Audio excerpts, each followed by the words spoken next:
চরণ বন্দনা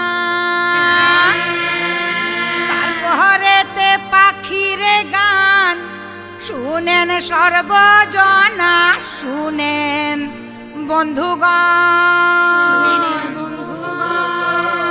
শুনেন বন্ধুগণ যে এমন বিচিত্র কাহিনী এক দেশের সিংহাসনে বসে আছেন মহারানী সে দেশের গল্প বলি